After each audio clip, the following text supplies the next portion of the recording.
Assalamualaikum warahmatullahi wabarakatuh. Selamat pagi anak-anak hebat. Bagaimana kabar kalian hari ini? Semoga dimanapun kalian berada selalu dalam keadaan sehat dan selalu semangat dalam mengikuti pembelajaran. Sebelum kita memulai pembelajaran hari ini, marilah kita berdoa sesuai dengan agama dan keyakinan masing-masing. Berdoa dipersilahkan. Berdoa selesai. Hari ini kita akan belajar tema 6 subtema 3 pembelajaran 4. Anak-anak hebat, jika cita-cita dapat disamakan dengan sebuah impian yang ingin diraih, apakah impian terbesar kalian? Sekarang, mari kita simak cerita tentang seseorang yang bermimpi besar dan kerja kerasnya untuk mewujudkan cita-cita tersebut. Judulnya, Mimpi Seorang Laskar Pelangi. Andrea Hirata adalah seorang penulis novel Indonesia. Novelnya yang terkenal berjudul Laskar Pelangi. Karyanya tiba-tiba menjadi perbincangan di mana-mana, terlebih di dunia sastra. Karya Andrea Hirata dianggap sangat mewakili kehidupan anak-anak di Indonesia, apalagi novel ini diangkat dari kisah nyata sang penulis. Sewaktu kecil, Andrea menimba ilmu di sebuah sekolah yang kondisi bangunannya sangat mengenaskan. Bahkan, bangunan itu hampir roboh. Kondisi sekolah yang bernama SD Muhammadiyah tersebut memang cukup memprihatinkan. Sebagai anak dari pegawai rendahan PN atau perusahaan negara Timah di Belitung, ia terpaksa bersekolah di sekolah yang bentuknya lebih mirip sebagai kandang hewan ternak. Kendati harus menimba ilmu di bangunan yang tak nyaman, Andrea tetap memiliki motivasi yang besar untuk belajar. Di sekolah itu pula ia bertemu dengan sahabat-sahabatnya yang dijuluki dengan sebutan Laskar Pelangi. Di SD Muhammadiyah, Andrea bertemu dengan seorang guru bernama NA atau Nyi Ayu Muslimah. Kegigihan Bu Muslimah untuk mengajar siswa yang hanya berjumlah tak lebih dari 11 orang itu ternyata sangat berarti bagi kehidupannya. Berkat Bu Muslimah, Andrea mendapatkan dorongan yang membuatnya mampu menempuh jarak 30 km dari rumah ke sekolah untuk menimba ilmu. Bu Muslimah juga yang memacunya untuk mengejar cita-citanya bersekolah di negeri seberang Prancis. Sebuah mimpi dan cita-cita yang sangat mustahil kala itu.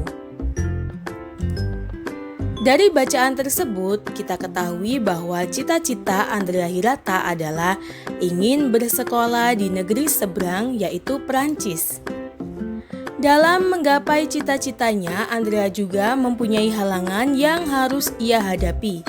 Halangan tersebut adalah yang pertama, orang tuanya adalah seorang buruh rendahan di PN Timah sehingga hanya mampu menyekolahkan di sekolah yang kurang memadai.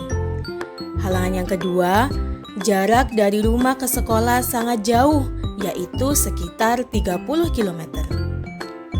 Namun, seorang Andrea Hirata tidak pantang menyerah dan terus mencoba, sehingga dia memiliki motivasi yang tinggi. Usaha yang dilakukan Andrea Hirata dalam menggapai cita-citanya adalah tiap hari menempuh jarak 30 km untuk tetap bisa bersekolah. Anak-anak hebat, Andrea Hirata telah membuktikan kekuatan mimpinya.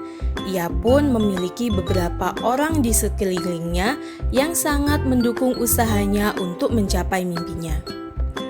Meskipun ia miskin, bahkan tinggal di daerah yang terpencil, mimpinya telah membawanya kepada prestasi yang luar biasa. Nah, sekarang coba kalian simak puisi yang berjudul Laskar Pelangi berikut ini. Puisi Laskar Pelangi ini merupakan karya dari Niji. Mimpi adalah kunci untuk kita menaklukkan dunia. Berlarilah tanpa lelah sampai engkau meraihnya. Laskar Pelangi takkan terikat waktu. Bebaskan mimpimu di angkasa, warnai bintang di jiwa. Menarilah dan terus tertawa, walau dunia tak seindah surga. Bersyukurlah pada Yang Kuasa. Cinta kita di dunia selamanya. Cinta kepada hidup memberikan senyuman abadi. Walau hidup kadang tak adil, tapi cinta lengkapi kita. Anak-anak hebat, Andrea Hirata merupakan salah satu contoh pemuda masa kini yang gigih memperjuangkan mimpi dan cita-citanya. Kemiskinan keluarganya tidak menghalangi mengejar mimpinya hingga ke negeri orang. Ayah Andrea Hirata adalah pegawai di PN Timah Belitung, memang tidak dapat menyediakan banyak dana untuk sekolah Andrea. Belitung dahulu merupakan daerah penghasil timah andalan Indonesia. Timah adalah salah satu hasil sumber daya alam tambang. Seperti yang telah kita pelajari sebelumnya, jenis sumber daya alam di suatu daerah tidak sama dengan daerah lain. Sebelumnya kita telah mempelajari mengenai sumber daya alam hayati yang terdiri atas tumbuhan dan hewan atau flora dan fauna. Berdasarkan peta persebaran flora dan fauna, kita mengetahui bahwa Indonesia sangat kaya akan sumber daya alam. Selain sumber daya alam hayati, ada pula sumber daya alam non-hayati. Sumber daya alam non-hayati adalah sumber daya alam berupa benda mati.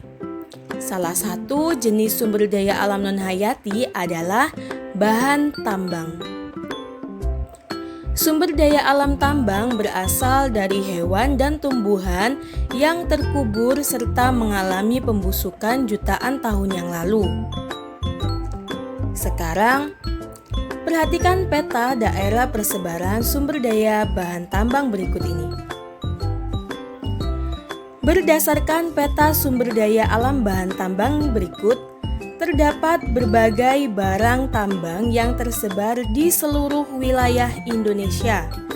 Barang-barang tambang yang terdapat di wilayah Indonesia antara lain minyak bumi, batu bara, tembaga, besi, timah, kapur, yodium, asbes, marmer, dan belerang. Jika kita perhatikan secara seksama peta persebaran sumber daya alam yang ada di Indonesia tersebut, bisa kita simpulkan bahwa setiap daerah di Indonesia menghasilkan sumber daya alam yang berbeda-beda. Akan tetapi, sebagai bagian dari Negara Kesatuan Republik Indonesia, semua sumber daya alam itu dikelola negara untuk kemakmuran rakyatnya. Keragaman sumber daya alam di berbagai daerah tersebut akan memperkuat rasa saling membutuhkan antara satu daerah dengan daerah yang lain.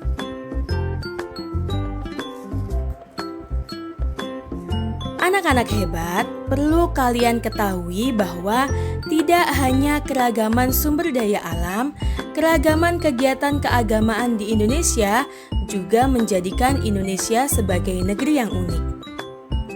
Keragaman itu justru meningkatkan kerukunan antar umat beragama. Sekarang kita akan membahas hari besar keagamaan yang ada di Indonesia. Yang pertama, ada Hari Raya Umat Islam. Umat Islam mempunyai dua besar hari raya keagamaan yang selalu dirayakan setiap tahunnya, yaitu Hari Raya Idul Fitri dan Hari Raya Idul Adha. Hari Raya Idul Fitri dirayakan setiap tanggal 1 Syawal, sedangkan Hari Raya Idul Adha dirayakan setiap tanggal 10 Dzulhijjah.